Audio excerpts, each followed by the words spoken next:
Bihar board की आज 27 सितंबर को इंग्लिश का इंटरमासिक परीक्षा यहाँ पे हो रहा है और उसका यहाँ पे ऑब्जेक्टिव के साथ साथ सब्जेक्टिव का आंसर की मैं लेकर आ गया हूँ। ठीक है, तो फटाफट सभी को शेयर कर दें, हर ग्रुप में इस वीडियो को फैला दें, पूरे बिहार बोर्ड के सही बच्चों तक पहुँच जाना चाहिए, क्योंकि इसमें आपको ऑब्जेक्टिव का आंसर की तो है ही, साथ ही साथ सब्जेक्टिव का भी आपको आंसर मैं सॉल्व करके यहाँ पे दे दिया हूँ। जितने बच्चे फटाफट शेयर कर दे, सभी को शेयर कर दे, ताकि हर बच्चे तक ये वीडियो पहुँच जाए और एग्जाम में जाके तहलका मचा देना है। ऑब्जेक्टिव टोटल बना के आना है और सब्जेक्टिव भी टोटल बना के आना है, बिल्कुल यहाँ पे छोड़ना नहीं, क्योंकि क्वेश्चन आपके सामने आ चुका है। तो फटाफट सभी ग्रुप में आप शेयर कर दीजिए, जो भी ग्रुप से आप जुड़े हुए हैं सभी जगह वीडियो को फैला दी, इसी वक्त शेयर कर दीजिए सभी को, जो जहाँ से हो वहाँ पे देख लेगा। और व्हाट्सएप ग्रुप ज्वाइन कर लीजिए, क्योंकि फाइनल एग्जाम में भी इसी तरीके से ताबड़तोड़ क्वेश्चन मिलेंगे आपको।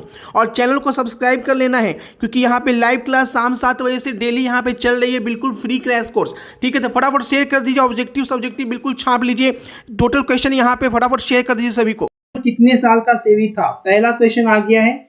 और सेबी जो है कहां से लिया गया है, तो आप सभी को पता है कि ये द आर्टिस्ट से लिया गया है। ठीक है, इसके राइटर कौन है, तो इसके राइटर है सिगा नोया। सिगा नोया इसके राइटर है। चलिए, बहुत अच्छी आंसर आने लगा है क्वेश्चन नंबर फर्स्ट का, एकदम शानदार आंसर। याद रखिएगा, सेबी जो है 12 साल का लड़का था। Option number B is the right answer. 13 years after classes, what would Sebi usually do? अब बताइए, सेबी जो है वो क्लास में क्या किया करता था। ठीक है, बच्चों के साथ खेला करता था, चुपचाप बैठा रहता था, या कहानी किताब पढ़ता था, या वो गार्ड के साथ जो है वो खेला करता था, गार्ड के लिए इधर उधर भटका करता था। डी वाले भैया बिल्कुल सही है। Natural show last spring which type of guard was display. Shape जो है वो साइज क्या था गार्ड का, तो वो सिमेट्रिकल था। याद रखें साइज क्या था इसका, तो ऑप्शन नंबर बी के साथ जो भी गए हैं बिल्कुल आपका सही आंसर है। आप देखिए, जो ओल्ड वुमन जो स्टॉल था वो किस चीज का था, फ्रॉक का, कैप का, फ्रूट का, या वेजिटेबल का। बहुत अच्छे, फल की दुकान लगाई हुई थी, फ्रूट्स की दुकान लगाई थी। तो सेबी गया और गार्ड खरीद के घर लेके चला आया। How much the curio dealer had to pay the guard in the end? जब लास्ट में गार्ड को खरीदने जो क्यूरियो डीलर जाता है, ठीक है, जब उसके पापा गुस्सा कर गार्ड को तोड़ फोड़ देते हैं, बाद में दोबारा बिकता है वो गार्ड, तो कितने वो गार्ड खरीदता है? 10 सेन में खरीदा था कौन, सेबी। और लास्ट में जो क्यूरियो डीलर है वो येन में बेचा था। सही जवाब है option number D. I am very interested, I think apartment is. मैं बहुत इंटरेस्टेड हूँ, मेरे ख्याल से अपार्टमेंट जो है सुंदर है, extremely beautiful. Option number B, grammar का क्वेश्चन है ये। The owner seems nice. ठीक है, मालिक जो है दिखने में तो भैया अच्छा है, लेकिन वो बात कैसे करती है, स्लो। अब कैसी बात करती है, ऑफुली, है ना, एकदम बेकार ढंग से बात करती है, सिर्फ देखने में ही सुंदर है, बात कैसे करती है, एकदम बेकार ढंग से। Option number B. There isn't time before the celebration start, है ना, फंक्शन शुरू होने में अब जो है बहुत ज्यादा समय नहीं बचा है शुरू होने में। Option number B. Isn't milk at home, why don't you buy some. घर में थोड़ा सा भी दूध नहीं है, थोड़ा खरीद क्यों नहीं लेते हो। अब यहाँ पे आपको बताए थे कि जब नेगेटिव लगा रहे तो नेगेटिव में हम कभी भी सम का यूज नहीं करते। जब नेगेटिव लगा रहे तो सम की जहां सम होना चाहिए वहां क्या लगाते हैं, कई बार आपको बताए हैं, जब नेगेटिव लगा रहे तो जहां सम होना चाहिए वहां एनी का यूज करते हैं। क्लियर है, तो यहाँ पे क्या हो जाएगा, any milk at home, there isn't any milk at home. Please have blanks more rice, you haven't taken much. आप तो ज्यादा खाए ही नहीं है, थोड़ा और चावल ले लीजिए। नेगेटिव सेंस है नहीं, तो यहाँ पे एनी नहीं लगकर क्या लगेगा, सम लगेगा। Please have some more rice. The supposition associated with acquiring new clothes and instrument for baby before birth is considered as. देखिए, बोला जा रहा है कि बच्चे के जन्म से पहले नए कपड़े खरीदना या नए खिलौने खरीदना बच्चे के लिए, उसे क्या समझा जाता है। ऐसे मान्यता होती है कि बच्चा अगर जन्म पेट में है तो नए कपड़े नहीं खरीदना चाहिए, है ना। अगर कोई नया कपड़ा, नया ये सब खरीद लेता है तो उसे बैड लक बोला जाता है कि ये बैड लक है, जन्म है ना, उस समय नया कपड़ा नहीं खरीदना चाहिए। Option number B, a child is born से लिया गया। कहां से लिया गया? A child is born. अब पूछ रहा है कि इसके राइटर कौन है, इसके राइटर कौन है? के राइटर जीजी थे, लेकिन जीजी कौन? ऑप्शन नंबर बी वाले, ऑप्शन नंबर ए वाले नहीं। Spelling, a child is born is an extract. Extract क्या होता है? एक छंद होता है, एक पंक्ति होता है जो कहीं से उठाया रहता है। Authors book name, a child is born जो पढ़ रहे हैं वो एक पार्ट है। किस बुक का पार्ट है? तो जर्मन जीजी साहब है, उन्होंने एक बुक लिखा था सेक्स एंड डेस्टिनी। ठीक है, इसी का अंश जो है वो आपको चैप्टर में पढ़ाया गया है, आ चाइल्ड इज बॉर्न। तो कहां से लिया गया? तो सेक्स एंड डेस्टिनी से। बॉर्न। अब जर्मन ग्रेड का जन्म कब हुआ था? जवाब है 1939 ईस्वी में इनका जन्म हुआ था। राइट आंसर क्या है? Option number C. जीजी जो थे इनका जन्म और शिक्षा इनको कहाँ मिली थी? जन्म कहाँ हुआ था और शिक्षा कहाँ मिली थी? ऑप्शन नंबर सी, ऑस्ट्रेलिया में। याद रखेंगे कि जीजी साहब का जन्म कहाँ हुआ था? तो ऑस्ट्रेलिया में हुआ। Next question 16।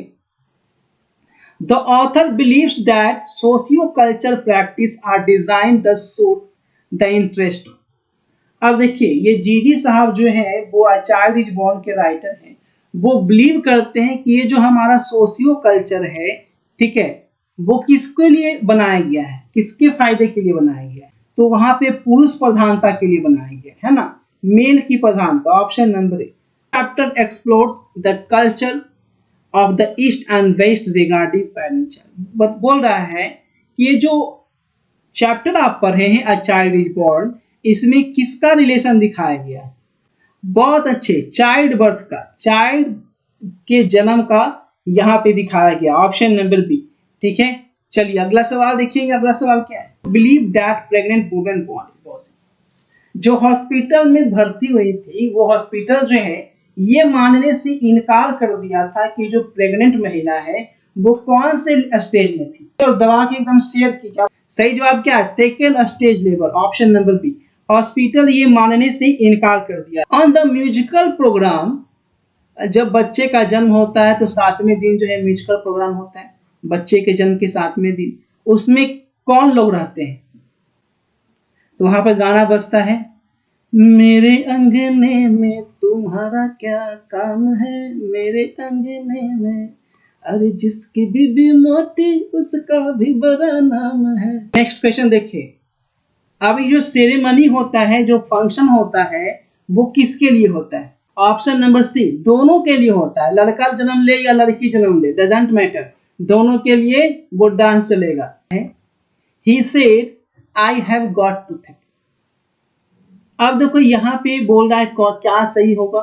डायरेक्ट नरेशन है, आपको जाना है कहाँ? इनडायरेक्ट नरेशन के पास। देखो, नरेशन और वॉइस से कम आपके 10 क्वेश्चन आपको मिलेंगे। किससे?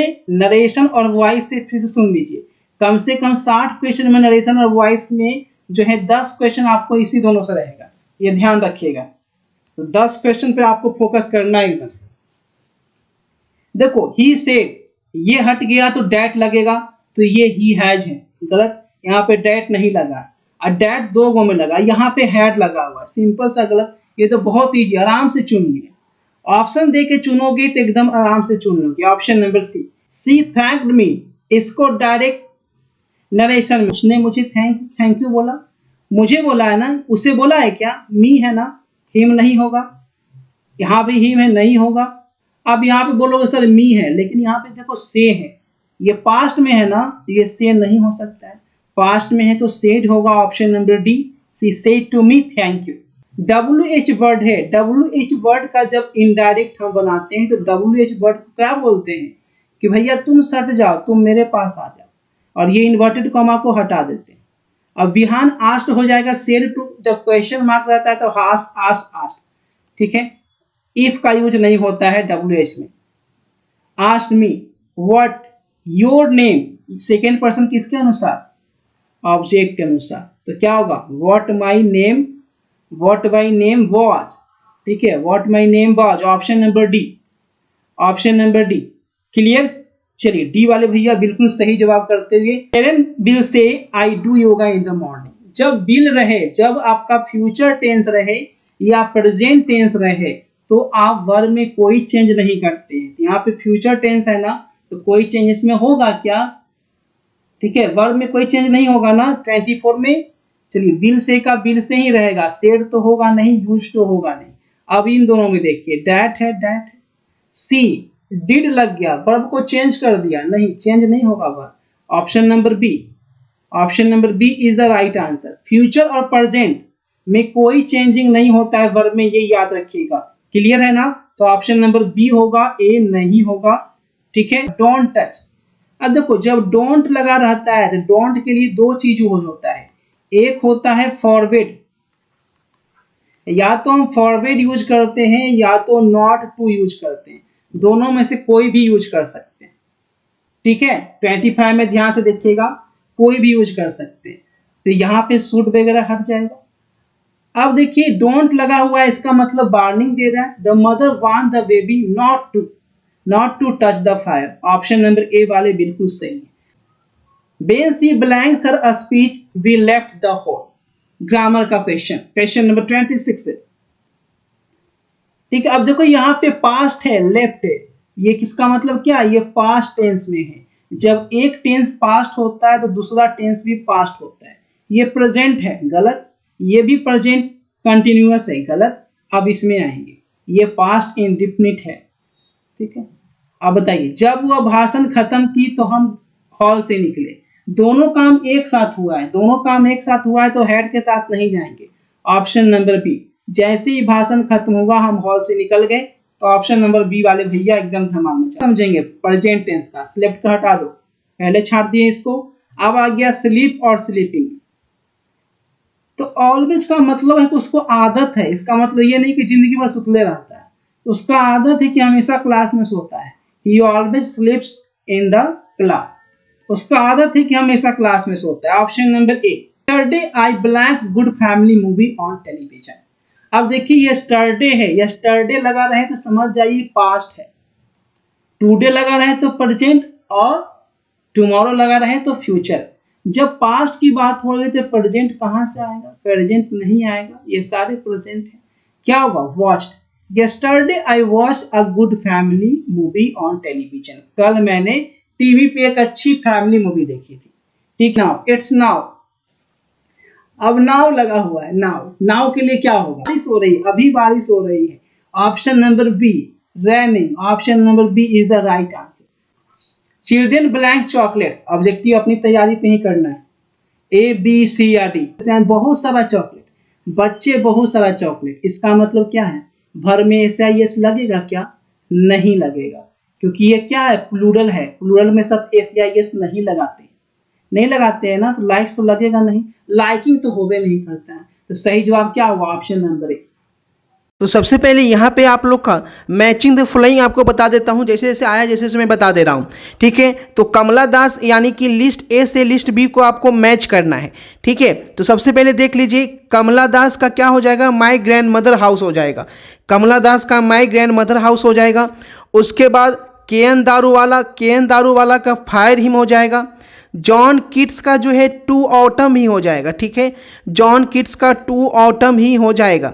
ठीक है, उसके बाद टी एस इलियट का जो हो जाएगा मैकीविटी द मिस्ट्री कैट, वो होगा टी एस इलियट का। और डब्ल्यू.एच. ऑडेन का हो जाएगा now the leaves are falling fast. ठीक है, तो इस तरीके से आप मिला लीजिए। ए का राइट आंसर हो गया, ए कहाँ चला गया? तो ए 3 के पास चला गया। जॉन किट्स का हो गया आपका टू ऑटम, बी का सामने सेकेंड ही हो गया। केन दारूवाला, सी दारूवाला का हो गया फायर हिम, फर्स्ट हो गया। टी एस इलियट डी हो गया, और डी का जो हो गया वो 5 हो गया। मैकीविटी द मिस्ट्री कैट। और ई का डब्ल्यू.एच. ऑडेन का 4 नंबर हो गया now the leaves are falling fast. आगे है, किसी एक पे आपको समरी लिखना है, चाहे वो सोल्जर है, ऑटम है, माई ग्रैंड मदर हाउस है, या सॉन्ग ऑफ माई सेल्फ है। ठीक है, किसी एक पे लिखना है, तो मैं किसी एक का यहाँ पे आंसर दे देता हूँ। ठीक है, आपको वहाँ पे तो एक ही का लिखना है, सभी का तो लिखना नहीं है, वीडियो लंबा हो जाएगा। तो कोशिश कीजिए आप स्क्रीनशॉट ले लीजिए। ठीक है, सोल्जर का मैं यहाँ पे दे दिया हूँ। ठीक है, सोल्जर का स्क्रीनशॉट ले लीजिए। Soldier is a patriotic sonnet, it has been composed by Rupert Brooke. Rupert Brooke was the most handsome man of England of the time. He was lover of peace as well as of his country England. The poet's heart is overflowing with the sense of patriotism. He says that an English soldier fights in a foreign land for his country England. Life is uncertain in battlefield because no one knows what will happen there. So the poet reveals his wish that if he die in a foreign land and he should be buried in England. He has got everything from England. He extends his gratitude to England. He expresses his gratefulness to his country time and again saying this time, that even noble thoughts, happy dreams and sense of love for have come to his mind from his motherland England. He wishes that he should be remembered even after his death because he would forsake of motherland. The poet here dignifies the act of a soldier. The poem gives us a strong sense of patriotism. यहाँ पे पढ़ के मैंने बता दिया ताकि जहाँ पे आपको दिक्कत हो आराम से आप स्क्रीनशॉट लेकर या सुन के भी आप लिख सकते हैं। तो ये सोल्जर पे आपको लिख देना है। यहाँ पे बोल दिया गया है कि सभी का राइटर का नाम आपको लिखना है। तो आई हैव ए ड्रीम का मार्टिन लूथर किंग जूनियर है। मार्टिन लूथर किंग जूनियर जो है वो आई हैव ड्रीम का है। द अर्थ का है H.E. बेट्स साहब, ठीक है, H.E. बेट्स, ठीक है, आप सुन के लिख सकते हैं H.E. बेट्स साहब हैं, ठीक है। द अर्थ के लिख लीजिएगा H.E. ठीक है, वेट्स, H.E. वेट्स साहब जो है वो है अर्थ के, ठीक है। Martin Luther king junior I have a dream के हैं। मैरिज प्रपोजल का जो है वो एंटन चेखोव है, ठीक है। एंटन चेखोव जो है वो मैरिज प्रपोजल का है। एंटन चेखोव आपको लिख लेना है मैरिज प्रपोजल का, ठीक है। आगे दिया गया है यहाँ पे ट्रांसलेशन भी पूछा है। ट्रांसलेशन पहला है तैरना एक अच्छा व्यायाम है, ठीक है। तो आप दो तरीके से इसे बना सकते हैं, टू लगा के ही बना सकते हैं। तो दोनों तरीका से बता देते हैं, to swim is a good exercise या swimming is a good exercise, ठीक है। Swimming is a good exercise लिख सकते हैं या to swim is a good exercise लिख सकते हैं। रिटर्न भी आपको बताएंगे, पहले सुन लीजिए, ठीक है। उसके बाद हमें अपने माता पिता की आज्ञा जो है वो माननी चाहिए। तो बी आउट टू, आउट मतलब का क्या, OUGHT, ये वाला ought, be ought to obey our parents, ठीक है। उसके बाद पटना जो है गंगा नदी के किनारे अवस्थित है। Patna is situated on the bank of river and the bank of Ganga, ठीक है, on the bank of Ganga river. उसके बाद देखिएगा मेरी माँ मुझसे बहुत प्यार करती है। माई mother loves me very much भी लिख सकते हैं, सो मच भी लिख सकते हैं, ठीक है।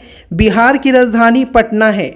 Patna is the capital of Bihar, ठीक है। Patna is the capital of Bihar. देखिए रिटर्न में दे देते हैं आपको, रिटर्न में देख लीजिए, आप टू लगा के भी लिख सकते हैं। तो मैं टू लगा के लिख दिया, to swim is a good exercise लिखे, या टू नहीं लगाना चाहते हैं तो swimming is a good exercise लिख सकते हैं। फिर है अपने माता पिता की हमें आज्ञा का पालन करने चाहिए। तो be ought to obey our parents. Patna जो है गंगा नदी के किनारे है। Patna is situated on the bank of the Ganga, है ना, द गंगा लिखना है क्योंकि गंगा जो है पवित्र नदी है तो द लगाते हैं, ठीक है। उसके बाद मेरी मदर मुझे बहुत प्यार करती है। तो my mother loves me so much या very much. Patna is the capital of Bihar. Patna जो है बिहार की राजधानी है, ठीक है। ये आपको बता दिए। यहाँ पे देखिए पैसिव वॉइस ही पूछा है। पहला है Meena is singing a song, तो क्या हो जाएगा, a song is being sung by Meena. Return में भी मैं आपको दूंगा, पहले सुन लीजिए। फिर है हु रोट द रामायणा, ठीक है, by whom the Ramayana was written. यहाँ पे देखिए पैसिव वॉइस ही पूछा है। पैसिव वॉइस में चेंज करने के लिए 3 क्वेश्चन दिया है पैसिव वॉइस का। पहला है Meena is singing a song, return में भी आपको दिखाएंगे, पहले यहाँ पे देख लीजिए। Meena is singing a song का क्या हो जाएगा, a song is being sung by Meena, ठीक है। उसके बाद हु रोट द रामायणा, तो by whom was the Ramayana written. The police caught the thief, तो क्या होगा, थीफ आगे आ जाएगा।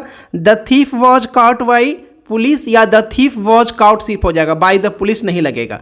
द थीफ वॉज काउट, ठीक है। तो देख लीजिए रिटर्न में भी देख लीजिए, यहाँ पे देख लीजिए, यहाँ पे song is being sung by Meena, ठीक है, पहला, और by whom was the Ramayana written या द थीफ वॉज काउट, ठीक है। देखिए फिलर्स भी दिया है। तो फिलर्स में पूछा है कि कम की जगह क्या आएगा, मूव की जगह क्या आएगा, बी की जगह क्या आएगा, ठीक है। तो सबसे पहले यहाँ पे देखिए पास्ट में लिखा है एगो, तो कम का क्या हो जाएगा, केम हो जाएगा, CAME, केम हो जाएगा कम का, ठीक है। उसके बाद यहाँ पे मूव है, the earth move round the sun, पृथ्वी जो है सूर्य के चारों ओर चक्कर लगाती है, तो प्रेजेंट इंडेफिनिट में होगा मूव्स हो जाएगा, MOVES हो जाएगा। ठीक है, तो इसमें डायरेक्ट आपको एस लगा के यहाँ पे लिख देना है। उसके बाद I run away because I blanks afraid. ठीक है, मैं भाग गया क्योंकि मैं डरा हुआ था, तो पास्ट में है तो बी का जो फॉर्म होगा यहाँ पे आपको वॉज लगा देना है, बिकॉज आई वॉज अफ्रेड। ठीक है, तो इस तरीके से आप यहाँ पे आई वॉज अफ्रेड कर देंगे। ठीक है, तो फटाफट शेयर कर दीजिए और चैनल को सब्सक्राइब कर लीजिए। ऑब्जेक्टिव मैंने पहले ही बता दिया है और ऑब्जेक्टिव का लिंक मैंने डिस्क्रिप्शन में दे रखा है। अगर आपने ऑब्जेक्टिव नहीं देखा है तो सारा ऑब्जेक्टिव लगा लीजिए और चैनल को सब्सक्राइब कर लेंगे, क्योंकि यहाँ पे फाइनल एग्जाम की भी तैयारी चल रही है और व्हाट्सएप ग्रुप फटाफट तरीके से आप लोग ज्वाइन कर लेंगे। और व्हाट्सएप पे चैनल भी बना हुआ है मेरा अभिषेक 12, तो वहाँ पे भी जाके आप मुझे फॉलो कर सकते हैं ताकि क्लास के लिंक आपको वहाँ पे मिलती रहेगी। ठीक है, क्रैश कोर्स शाम 7 बजे चल रहा है फाइनल एग्जाम का इसी चैनल पे।